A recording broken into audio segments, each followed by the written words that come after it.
Mi rivolgerò anche alle parrocchie per vedere se c'è una disponibilità all'accoglienza, ma proprio minimale, di 2-3 persone, 4 persone, considerando che stanno arrivando, in questo momento stanno arrivando anche donne. Dopo le palestre, pensa alle parrocchie, il prefetto di Venezia. Non si ferma l'arrivo di profughi in Veneto. Nuovi pullman sono giunti anche nelle ultime ore, una gestione tutta in salita che sbatte contro il muro alzato da numerosi sindaci. Ancora a loro si rivolge il prefetto Cuttaia, che ha inviato una nuova missiva, ma è pronto a fare di più. Ci sono sindaci che subiscono, no? Che non sono venuti a dirmi mandaci 100 migranti, lo hanno subito la presenza di migranti, e sindaci invece che magari pensano col petto fuori di poter dire alla popolazione: vedete, qui non arriva nessuno.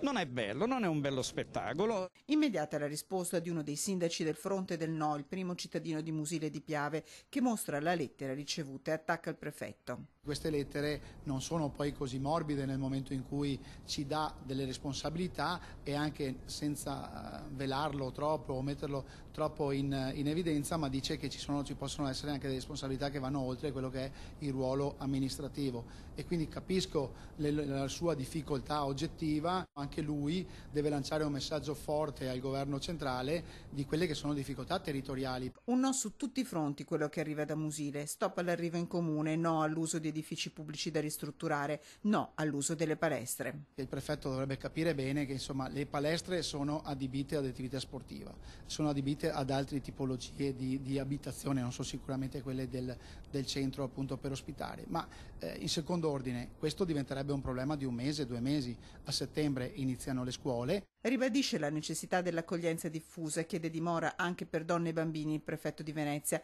che promette tra 15 giorni l'attivazione di un hub regionale. Non è umano lasciarli per strada, rispette senza sosta da giorni. Si rifiuta di parlare di diktat, ma spiega: io sto cercando di raccogliere le forze per evitare problemi. Fianco a fianco alla cerimonia della Guardia di Finanza restano lontanissime le posizioni del prefetto di Venezia e del governatore Zaia. Faccio appello al prefetto Cuttaia, agli prefetti del Veneto, e spero in un rigurgito di orgoglio che si ribellino a Roma, non rispondano neanche più al telefono a quando li chiamano da Roma, perché noi abbiamo già dato